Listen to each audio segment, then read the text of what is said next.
Une troisième direction des moyennes entreprises DME pour la région du centre.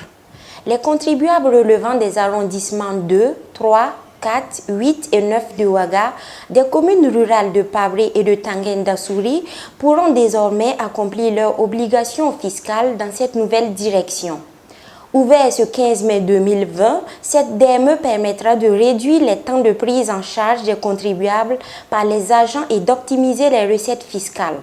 Comme les deux autres DME, la troisième direction des moyennes entreprises a pour mission de recouvrer et de contrôler les impôts et taxes des agents ne relevant pas de la direction des grandes entreprises.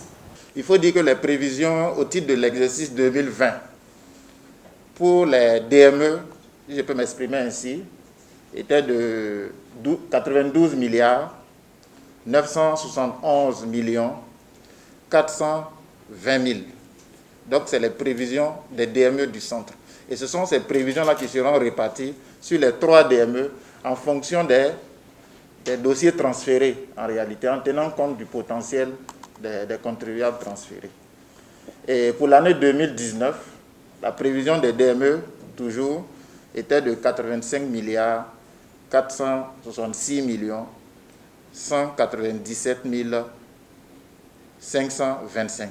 Donc ça, c'est en termes de prévision. Le portefeuille de cette DME 103 concerne les contribuables des entreprises dont le chiffre d'affaires est compris entre 50 millions et 1 milliard de francs CFA.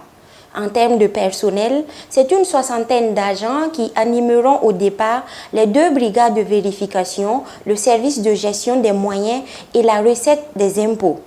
Maintenant, qu'est-ce que les DME ont réalisé au cours de l'année 2019, l'année passée?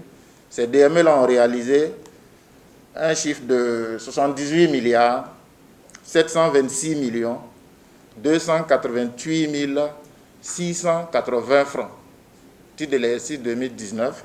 Et au titre de l'exercice 2018, c'est une réalisation de 72 milliards 888 millions 600 875 francs.